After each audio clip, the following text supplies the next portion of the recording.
Friends, welcome to accounts Thalaiva. आज हम पढ़ने वाले हैं पार्टनरशिप बेसिक चैप्टर, वो भी एक चार्ट के अंदर। वैसे देखा जाए तो पार्टनरशिप बेसिक चैप्टर में बहुत सारी वैरायटी है और यही रीजन है कि बच्चे सबसे ज़्यादा कंफ्यूज रहते हैं इस चैप्टर के अंदर। ओवरलैपिंग सा हो जाता है, इसकी चीज़ उसमें लिख देते हैं, उसकी चीज़ उसमें लिख देते हैं।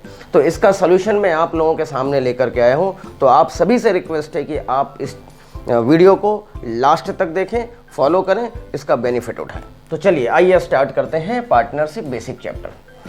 Partnership basic chapter basically 4 varieties of question में डिवाइडेड है। अगर आप इसको एनालाइज करेंगे तो यहाँ पर आप देखेंगे कि this chapter is basically divided in 4 parts. Number 1 जो कि मैंने बनाया, आपको बुक में नहीं मिलेगा, मैं हमेशा हर चैप्टर में ये एक ऐसा क्वेश्चन, एक ऐसी वैरायटी बनाता हूँ जिसमें कि 90% कवरेज आ जाए चैप्टर का। तो चलिए, पहला है फुल फ्लेज्ड। दूसरी वैरायटी जो अगर आप देखेंगे तो दूसरी वैरायटी है question based on interest on capital and question based on interest on drawing, जिसे मैं शॉर्ट में लिखता हूँ आईओसी और आईओडी। और ये परमिसेबल है, अकाउंट में भी आप मतलब एग्जाम में आप इसे लिख सकते हैं आईओसी शॉर्ट में, IOC IOD. And third variety जो कि है क्वेश्चन बेस्ड ऑन गारंटी, ठीक है। और fourth variety, very very important variety, that is past adjustment. और मैं आपको बता दूं, एग्जामिनर का फेवरेट एरिया भी है guarantee and past adjustment. And most of the student in दोनों ही वैरायटीज में कंफ्यूज रहते हैं, उन्हें प्रॉब्लम आती है क्वेश्चन को सॉल्व करने में। और उसका एक ही रीजन है माय डियर फ्रेंड्स, वो रीजन है कॉन्सेप्चुअल क्लियरिटी नहीं होना। अगर आप मुझसे पूछो कि सर हम आपके जैसा कैसे बनेंगे, आपको इतनी बातें कैसे याद रहती हैं, हम ऐसा क्या कर लें, कोई शॉर्टकट ट्रिक बताओ जिससे कि ये सारा चैप्टर हमारा कवर हो जाए। तो इसी के लिए मैं ये वीडियो लेकर के आया हूँ कि अगर आपने इस कॉन्सेप्ट को ध्यान में रख लिया, फुल फ्लेज्ड को अच्छे से समझ लिया, फिर से रिपीट कर रहा हूँ, अगर आपने फुल फ्लेज्ड कॉन्सेप्ट को अच्छे से समझ लिया, इसके अंदर की चीज़ों को अच्छे से समझ लिया, तो ये सारी चीज़ें अपने आप हो जाएंगी। वो इसलिए मैं कह रहा हूँ क्योंकि फुल फ्लेज्ड से ही ये सारी चीज़ें डिराइव हुई हैं। फिर वो आप आईओसी की बात कर लो, आईओडी की बात कर लो, गारंटी की बात कर लो और पास्ट एडजस्टमेंट की बात कर लो। तो हमारा सारा जो फोकस होना चाहिए, ध्यान से सुनना मैं क्या कह रहा हूँ, हमारा जो पूरा फोकस होना चाहिए वो इसको समझने में होना चाहिए, ना कि इन सभी को समझने में। ये सब तो अपने आप हो जाएंगे, 2-2 मिनट के काम है। तो आइए हम समझते हैं फुल फ्लेज्ड के अंदर ऐसा क्या है। पार्टनरशिप के अंदर अगर आप चैप्टर को देखोगे तो उसकी शुरुआत यहाँ पर होगी और यहाँ पर एंड हो जाएगा। तो शुरुआत में आप देखिए, सबसे पहले profit and loss appropriation account बनाना पड़ेगा। सबसे पहले अकाउंट जो बनता है वो क्या बनेगा, profit and loss appropriation account, ठीक है। इसके बाद जो दूसरी चीज बनती है, मेरे साथ अगर आप नोट डाउन करेंगे तो इससे बढ़िया और कुछ नहीं होगा, सोने पे सुहागा हो जाएगा। आप नोट डाउन भी करते चलें तो that will be better for you. Second जो चीज होती है वो होता है पार्टनर्स कैपिटल अकाउंट। दूसरा अकाउंट कौन सा बनता है, मैं थोड़ा छोटा छोटा ही बना रहा हूँ, स्पेस की मेरे को प्रॉब्लम है, आप देख सकते हैं।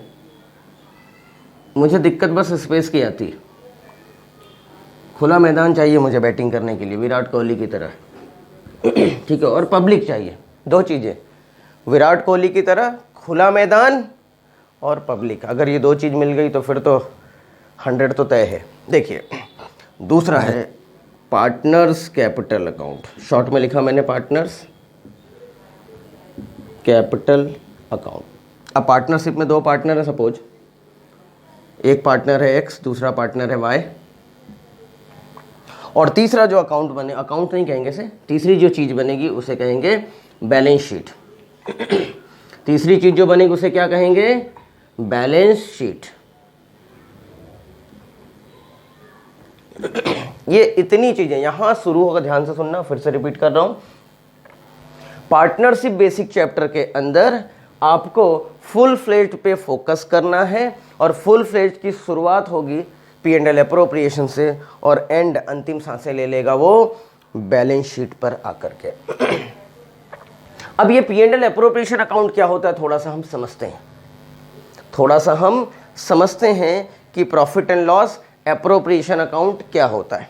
देखिए मैं यहां पर लिख रहा हूं, स्पेस नहीं है इसलिए इसको समझाने के लिए यहां पर लिखने के बाद मैं इसको रब करूंगा भी, क्योंकि मुझे इन सब चीजों को भी डिस्कस करना है। चलिए तो देखते हैं। यहां पर देखिए क्लास 11 से हम शुरुआत करते हैं, क्योंकि आप क्लास 11th पढ़ के 12th में प्रमोट हुए हैं, तो so that I am starting from very beginning of commerce, that is class 11 से हम स्टार्ट करते हैं।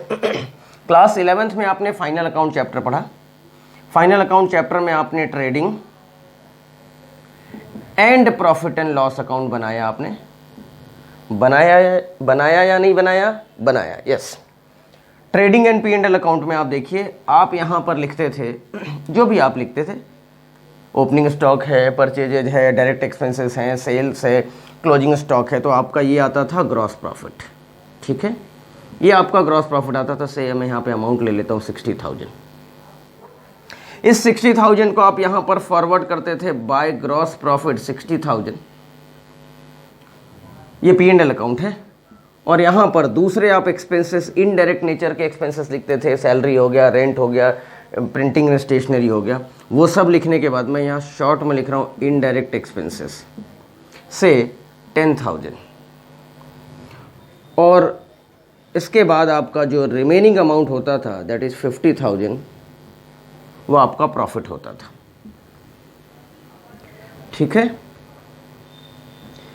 इसके बाद ध्यान से सुनना मेरी बात, अब इंपॉर्टेंट बात आ गई। इसके बाद आप सीधे बैलेंस शीट बना लिया करते थे।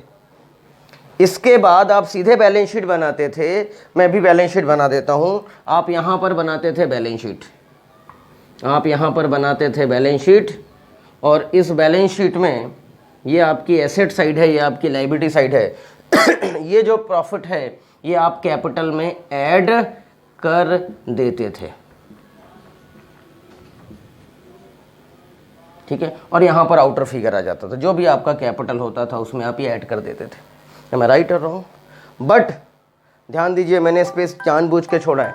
यहाँ पर पार्टनरशिप में आप खुद बताओ, क्या यहाँ प्रॉफिट किसी एक पर्सन का है क्या? ये पूरा 50,000 रुपये 50,000 क्या एक्स का है या पूरा वाई का है क्या? नहीं, इन दोनों का है, क्योंकि both are the partners in the partnership firm. तो this 50,000 will be distributed amongst the partner या should have been distributed to the partners। तो इन P&L और बैलेंस शीट के बीच में जो अकाउंट बनता है उस अकाउंट का नाम होता है, ध्यान से देखना, उस अकाउंट का नाम होता है, कितना सिंपल है आप देखें, उस अकाउंट का नाम होता है profit and loss appropriation account. यहाँ हम फॉरवर्ड करते हैं इस नेट प्रॉफिट को 50,000 रुपीज़ को, और इस 50,000 को फिर हम एक्स में और वाई में डिस्ट्रीब्यूट कर देते हैं। सपोज इक्वल पार्टनर्स हैं, बराबर के पार्टनर्स हैं, इन दोनों ने डिसाइड किया कि हम इक्वल प्रॉफिट बांटेंगे, तो 25,000 रुपये 25,000 will be of X and remaining 25,000 will be Y share. और फाइनली ये उनकी कैपिटल को बढ़ा देगा, क्योंकि यहाँ पर कैपिटल किसी एक पर्सन की नहीं होगी, यहाँ कैपिटल दोनों पार्टनर्स ने लगाएगा, दोनों ने पैसे बिजनेस में इंट्रोड्यूस किए होंगे, तो दोनों की कैपिटल में ये प्रॉफिट 25,000 रुपये इंडिविजुअली ऐड कर दिया जाएगा। तो कंक्लूजन क्या निकला माय डियर फ्रेंड्स? कंक्लूजन ये निकला कि प्रॉफिट को बांटने के लिए, ध्यान से सुनना मेरी बात, ये चीज़ किसी भी वीडियो में नहीं बताई जाती, और यही एक रीजन है कि बच्चे के अंदर डर पैदा हो जाता है। ध्यान से सुनिए, प्रॉफिट को बांटने के लिए जिस अकाउंट को बनाया जाता है उस अकाउंट का नाम है P&L अप्रोप्रिएशन अकाउंट। बट क्या प्रॉफिट जो हम बांट रहे हैं वो गलत प्रॉफिट अगर होगा तो भी बांट देंगे क्या? सपोज कोई चीज़ हमने यहाँ लिखना भूल गए, कोई आइटम हमने लिखना भूल गए, तो क्या तब भी ये प्रॉफिट हमारा सही है क्या? नहीं। सपोज कुछ हम यहाँ लिखना भूल गए हैं तो हमारा ये जो प्रॉफिट आया वो गलत है, तो हम गलत प्रॉफिट नहीं बांट सकते पार्टनर्स को। First we have to rectify this profit, first we will rectify the profit and then after we will distribute the rectified profit amongst the partners. और करेक्टेड प्रॉफिट और डिविजिबल प्रॉफिट और distributable profit. इसीलिए ये सारे words आते हैं इस profit के लिए, ठीक है। डिविजिबल, करेक्ट प्रॉफिट, अपोर्शनेबल, ठीक है ना, these are the words, famous words, ठीक है। तो अब आपको समझ में आया होगा कि P&L एप्रोप्रिएशन अकाउंट एक्चुअल में करेक्ट प्रॉफिट को, ध्यान से सुनना, पहले मैंने बोला था सिर्फ प्रॉफिट को बांटने के लिए, अब मैं उसमें एक रेक्टिफिकेशन कर रहा हूं। वो क्या है? P&L एप्रोप्रिएशन किस लिए बनाया जाता है? करेक्ट प्रॉफिट को बांटने के लिए पार्टनर्स के बीच, ठीक है। तो अगर करेक्ट नहीं है ये प्रॉफिट तो पहले हम उसको करेक्ट करेंगे और फिर यहां पर बांटेंगे। और वो करेक्शन के अंदर ही, जब आपने देखा होगा, आपने पढ़ा होगा, इतने दिनों से आप पढ़ रहे हैं, आपने बहुत सारे वीडियो देखे होंगे या क्लासेस में पढ़ते होंगे, तो करेक्शन के लिए यहाँ पर कुछ 2-3-4 चीज़ें लिखी जाती हैं, या जो गलतियाँ हो गई उसको ठीक किया जाता है। अब गलतियाँ कुछ भी हो सकती है, 1 हो सकती है, 2 हो सकती है, 50 हो सकती है, ठीक है। तो यहाँ पर हम नेट प्रॉफिट को फॉरवर्ड करते हैं बाय नेट प्रॉफिट। मैं यही एग्जाम्पल ले लेता हूँ, 50,000। फिर इस 50,000 में क्वेश्चन में लिखा है कि ये जो 50,000 रुपए है ये इंटरेस्ट ऑन कैपिटल, इसकी बात कर रहा हूं मैं। लिखा है कि इंटरेस्ट ऑन कैपिटल को देने के पहले है, बिफोर है, ठीक है। अब interest on capital suppose to IOC X और Y, मैं एक छोटा सा अमाउंट ले लेता हूँ, 6,000 एंड 4,000, इमेजिनरी मन से लिया मैंने।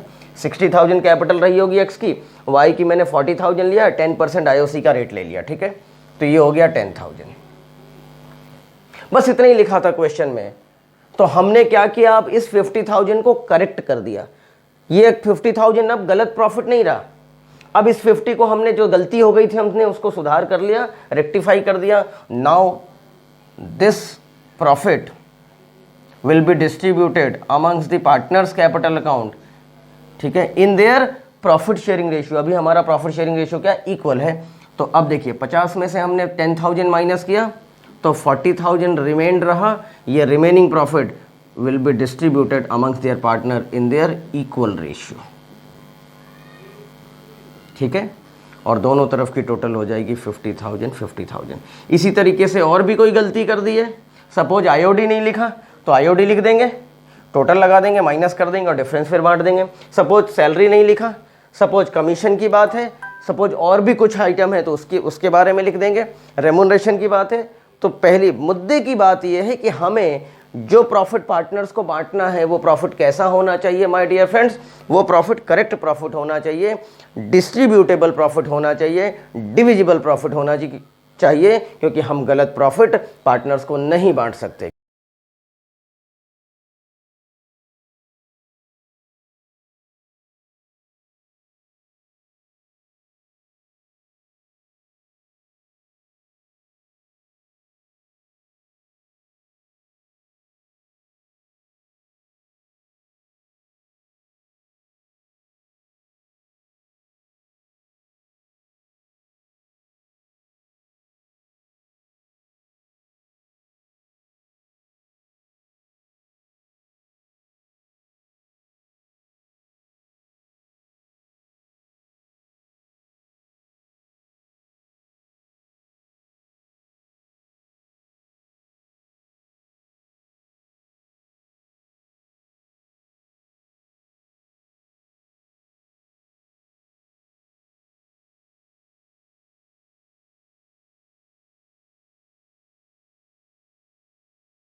P&L appropriation, partners capital account और बैलेंस शीट, इसी पर बेस्ड होते हैं सारी चीज़ें। अब हम देखने वाले हैं interest on capital and interest on drawing की बात करने वाले हैं। इंटरेस्ट ऑन कैपिटल में ज़्यादा कुछ होता नहीं, छोटे से कॉन्सेप्ट से, 2 वैरायटी है और हमेशा इंटरेस्ट ऑन कैपिटल जो निकलता है वो ओपनिंग कैपिटल पर निकलता है। वो इस पे एक अलग वीडियो बनाएंगे, इस पे भी एक अलग वीडियो बनाऊंगा और इस पे भी आपको एक अलग वीडियो मिलेंगे। चलिए हम थोड़ा सा इंटरेस्ट ऑन ड्राइंग की बात करते हैं। इंटरेस्ट ऑन ड्राइंग जब बिगिनिंग ऑफ मंथ में अगर ड्राइंग करते हैं तो 6.5/12 होगा, मिडिल ऑफ मंथ में अगर ड्राइंग करते हैं पार्टनर्स तो 6/12 होगा। ये कैसे होगा 6.5 6/12 वो हम देखेंगे। जब एंड ऑफ द मंथ में ड्राइंग करते हैं तो 5.5/12 होगा और बिगिनिंग ऑफ द क्वार्टर, ये क्यू मीन्स क्वार्टर लिखा मीन्स बिगिनिंग ऑफ क्वार्टर में अगर ड्राइंग करते हैं तो 7.5 एंड एंड ऑफ क्वार्टर में करते हैं तो 4.5/12। ये सारी चीज़ें कैसे कैलकुलेट हुई, कैसे 6.5 आया, कैसे 6 आया, कैसे 5.5 आया, कैसे 7.5 आया, कैसे 4.5 आया, इसके लिए हम एक अलग वीडियो बनाएंगे और एक क्वेश्चंस भी लेंगे उसके लिए। माता वैष्णो देवी की सीढ़ी बन जाती है, जब मैं इसको इलॉबरेट करके समझाऊंगा तो माता वैष्णो देवी की सीढ़ी बन जाएगी, स्टेयर्स बन जाएंगे। चलिए अब हम आते हैं गारंटी। गारंटी भी इसी में से निकला हुआ है। गारंटी में देखो स्टूडेंट्स, कुछ भी नहीं करना है, कुछ नया, बस थोड़ा सा दिमाग लगाना है। इसमें है क्या, आप देखिए 3 पार्टनर हैं एक्स वाई जेड। जेड को गारंटी दी है एक्स और वाई ने मिलकर, जेड को एक्स और वाई ने मिलकर के, यहाँ लिख देता हूँ मैं, एक्स वाई और जेड। इस जेड को गारंटी किसने दी है, एक्स ने और वाई ने, दोनों ने मिलकर गारंटी दी है कि कम से कम आपका जो प्रॉफिट शेयर होगा, शेयर इन प्रॉफिट होगा, वो 20,000 रुपीज़ से कम नहीं होगा।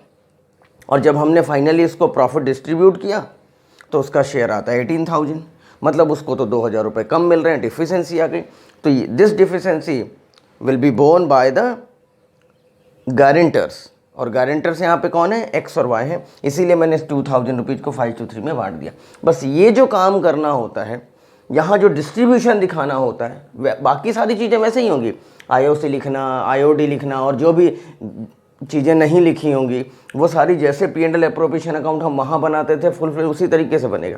सिर्फ जो डिस्ट्रीब्यूशन ये वाला जो पार्ट है, सिर्फ जो ये पार्टनर्स को प्रॉफिट डिस्ट्रीब्यूट करने वाला पार्ट है, उसमें चेंजेज आएंगे गारंटी में, बाकी क्वेश्चन फ्लैट सेम रहता है। अब हम आते हैं लास्ट, हमारा जो पॉइंट है वो है पास्ट एडजस्टमेंट। पास्ट एडजस्टमेंट में आप देखिए माय डियर फ्रेंड्स, यहाँ जो आंसर होता है वो जर्नल एंट्री होता है। आंसर क्या है, जर्नल एंट्री है। बट ये जनरल एंट्री बनेगा कैसे, कैसे हम जनरल एंट्री तक पहुँचेंगे, वहाँ तक पहुँचने के लिए हमें एनालिसिस टेबल बनाना पड़ेगा। और फिर वही बात, एनालिसिस टेबल के लिए हेल्प क्या करेगा, एनालिसिस टेबल को बनाने में हेल्प क्या होगा, कहाँ से हेल्प मिलेगी हमें, वही P&L अप्रोप्रिएशन अकाउंट और पार्टनर्स कैपिटल अकाउंट से हमें हेल्प मिलने वाली है। ठीक है, हमें हेल्प कहाँ से मिलेगी, वही ये टेबल बनाने में जो हेल्प मिलेगी P&L अप्रोप्रिएशन अकाउंट और पार्टनर्स कैपिटल अकाउंट से, और उसका नेट जो इम्पैक्ट आएगा उस नेट इम्पैक्ट से हम जर्नल एंट्री पास करेंगे। That's it. इतनी सी कहानी है आपके पार्टनरशिप बेसिक चैप्टर की। तो कुल मिला करके अगर आप देखें कंक्लूजन क्या ड्रॉ होता है कि अगर हमने इसको अच्छे से पकड़ लिया, समझ लिया, दिमाग में बिठा लिया, तो कहीं कोई प्रॉब्लम नहीं आने वाली। चाहे हम IOC की बात करें, IOD की बात करें, गारंटी की बात करें या फिर हम पास्ट एडजस्टमेंट की बात करें। और मैंने पहले भी कहा है कि one of the favourite area है पार्टनरशिप बेसिक चैप्टर में एग्जामिनर का, गारंटी और पास्ट एडजस्टमेंट। ठीक है, चलिए, thank you, thanks a lot, keep watching.